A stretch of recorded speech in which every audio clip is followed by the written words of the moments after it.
മകരസംക്രമ നാളിൽ അയ്യപ്പന് ചാർത്താനുള്ള തിരുവാഭരണവുമായുള്ള ഘോഷയാത്ര പന്തളം വലിയ കോയിക്കൽ ക്ഷേത്രത്തിൽ നിന്ന് ഇന്ന് പുറപ്പെടും.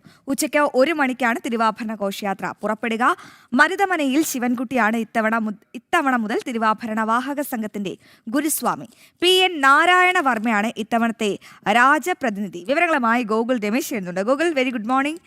ഇനി 2 ദിവസം മാത്രമേ ഉള്ളൂ. മകരസംക്രമ നാളിൽ അയ്യപ്പന് ചാർത്താനുള്ള തിരുവാഭരണമാണ്. വർഷത്തിലൊരിക്കൽ ഈ സർവാഭരണ വിഭൂഷിതനായി തന്റെ പിതാവിനെ കാണാൻ അയ്യപ്പൻ ഒരുങ്ങുന്ന ദിവസമാണ്. അപ്പോൾ ആ ഘോഷയാത്ര എപ്പോഴാകും?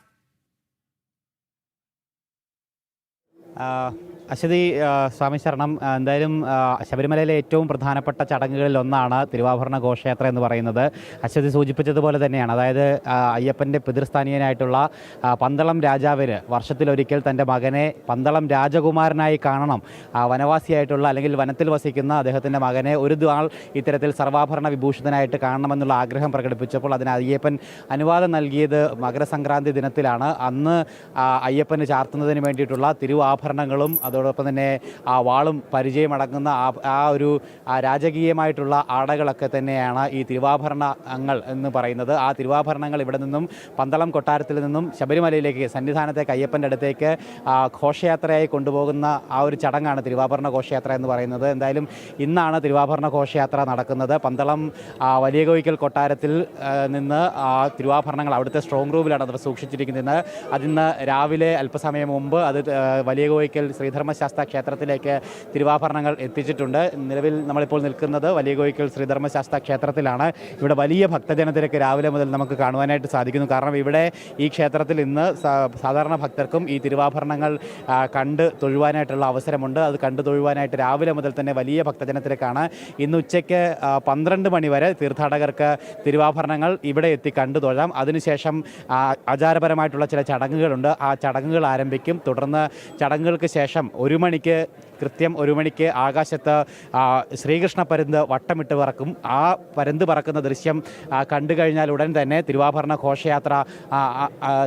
ഘോഷയാത്ര ആരംഭിക്കുന്നുണ്ടാവും. എന്തായാലും ആചാരപരമായിട്ടുള്ള ചടങ്ങുകളോടുകൂടി തന്നെയാണ് ഈ കാര്യങ്ങളൊക്കെ നടക്കുന്നുണ്ടാവുക. ഒപ്പം തീർത്തും ഭക്തിനിർഭരമായിട്ടുള്ള അന്തരീക്ഷത്തിൽ തന്നെയാണ് ഈ ചടങ്ങുകളൊക്കെ തന്നെ നടക്കുകയും ചെയ്യുന്നത്. മാത്രമല്ല ഈ തിരുവാഭരണങ്ങൾ 3 പേടകങ്ങളിലാക്കിയിട്ടാണ്, അതായത് തടി കൊണ്ട് നിർമ്മിച്ചിട്ടുള്ള 3 പെട്ടികളിലാക്കിയിട്ടാണ് ശബരിമലയിലേക്ക് കൊണ്ടുപോകുന്നത്.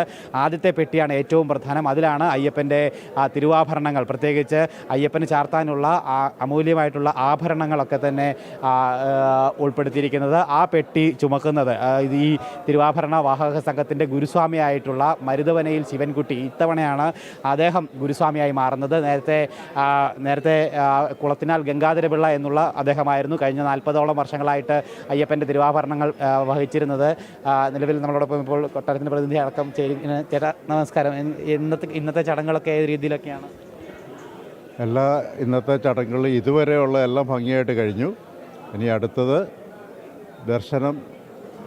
പൊതുജനത്തിനുള്ള ഭക്തർക്കുള്ള ദർശനം 12 മണിയോടുകൂടി 12:15 കഴിയും. അതിനുശേഷം അകത്ത് നീലാഞ്ജനം ഒഴിഞ്ഞ് പെട്ടി അടയ്ക്കും.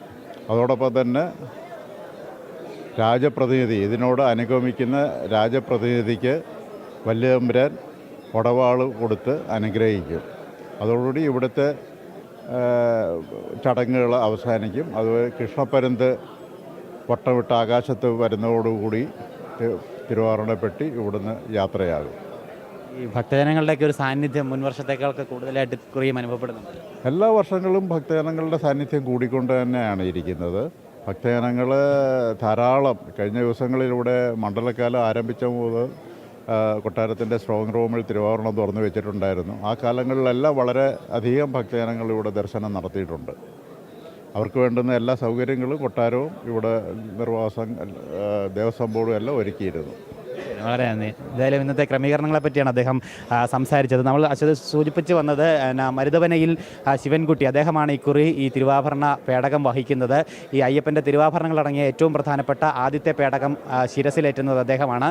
അതുകൂടാതെ മറ്റ് 2 പേടകങ്ങൾ കൂടിയുണ്ട്. ഒന്നിൽ ശബരിമലയിൽ ഈ മകരസംക്രമ ദിവസം നടക്കുന്ന പൂജകൾക്ക് വേണ്ടിയിട്ടുള്ള പൂജാ പാത്രങ്ങളാണ്. അതിനകത്ത് കലശാഭിഷേകത്തിന് വേണ്ടിയിട്ടുള്ള സ്വർണ്ണ കുംഭങ്ങളുണ്ട്, അതോടൊപ്പം തന്നെ വെള്ളി കെട്ടിയ ശംഖ്, മറ്റ് പൂജാപാത്രങ്ങളൊക്കെയാണ് രണ്ടാമത്തെ പേടകത്തിൽ ഉൾപ്പെടുന്നത്. മൂന്നാമത്തെ പേടകത്തിൽ ഈ ശബരിമലയിൽ മകരവിളക്കിന് ശേഷമുള്ള എഴുന്നള്ളിപ്പ് ചടങ്ങുകൾക്ക് വേണ്ടിയിട്ടുള്ള കൊടിക്കൂറകളാണ് മൂന്നാമത്തെ പേടകത്തിൽ ഉൾപ്പെടുന്നത്. ഇതിൽ ആദ്യത്തെ പേടകമായിട്ടുള്ള തിരുവാഭരണങ്ങൾ മാത്രമാണ് സന്നിധാനത്തേക്ക് എത്തുന്നത്. മറ്റ് രണ്ട് പേടകങ്ങളും എത്തുന്നത് ശബരിമലയിൽ അതായത് മണിമണ്ഡപത്തിലേക്കാണ് എത്തുന്നത്. മണിമണ്ഡപത്തിലെ ചടങ്ങുകൾക്ക് വേണ്ടിയിട്ടാണ് ആ രണ്ട് പേടകങ്ങളിലെ വസ്തുക്കളൊക്കെ തന്നെ കൊണ്ടുപോകുന്നത്. അങ്ങനെ 3 പേടകങ്ങളിലാക്കിയിട്ടാണ് തിരുവാഭരണ ഘോഷയാത്ര ഇവിടെ നിന്നും ആരംഭിക്കുന്നത്.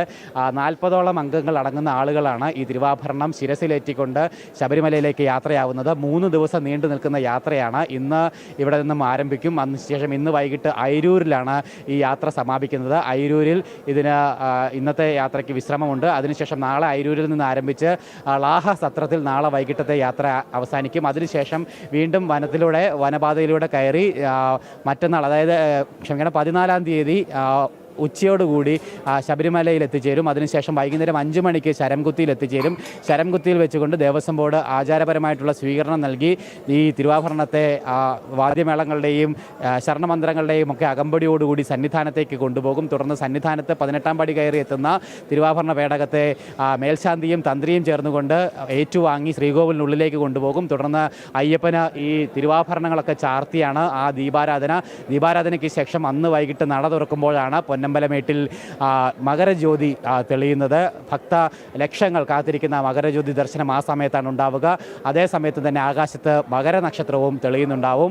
അതോടുകൂടി ഈ മകര സംക്രമ പൂജകൾക്കൊക്കെ തന്നെ തീർച്ചയായും ഗോകുൽ, അത് സമാപ്തിയാകും. തന്നെയാണ് അയ്യൻ ഇത്രയും നാൾ വനവാസിയായ അയ്യൻ ഒരു ദിവസം പന്തളം രാജകുമാരനാവുകയാണ്. ഗോകുലാണ് വിവരങ്ങൾ നൽകിയത്.